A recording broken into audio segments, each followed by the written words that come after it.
வாசிப்போம். எபேசியர் 2 அதிகாரம் 8வது வசனம். கிருபையினாலே விசுவாசத்தை கொண்டு ரட்சிக்கப்பட்டீர்கள், இது உங்களால் உண்டானதல்ல, இது தேவனுடைய ஈவு.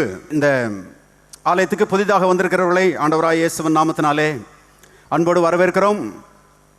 ஆண்டவராய் இயேசு சொன்னார், குமாரன் உங்களை விடுதலை ஆக்கினால் மெய்யாகவே நீங்கள் விடுதலை ஆவீர்கள். ஆண்டவராய் இயேசு மனிதனுடைய வாழ்க்கை பிரச்சனை எல்லாவற்றிலும் இருந்து மெய்யான விடுதலையை கொடுக்கிற ஆண்டவராக இருக்கிறார் என்று சத்தியவேதம் சொல்கிறது.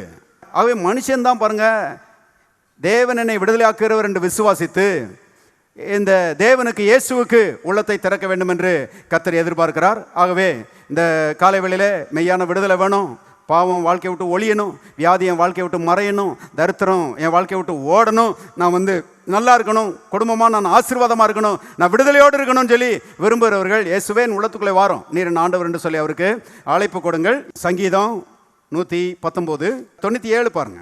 உமது வேதத்தில் நான் எவ்வளவு பிரியமாயிருக்கிறேன். எல்லாரும் சேர்ந்து வாசிங்க. நாள் முழுவதும் அது என் தியானம். அடுத்த வசனம் பாருங்க. நீர் உம்முடைய கற்பனைகளை கொண்டு என்னை என் சத்துருக்களிலும் அதிக ஞானம் உள்ளவனாக்குகிறீர், அவைகள் என்றைக்கும் என்னுடனே இருக்கிறது. சொல்றேன் பாருங்க. உம்முடைய கற்பனைகளை கொண்டு என்னை என் சத்துருக்களிலும் அதிக ஞானம் உள்ளவனாக்குகிறீர்.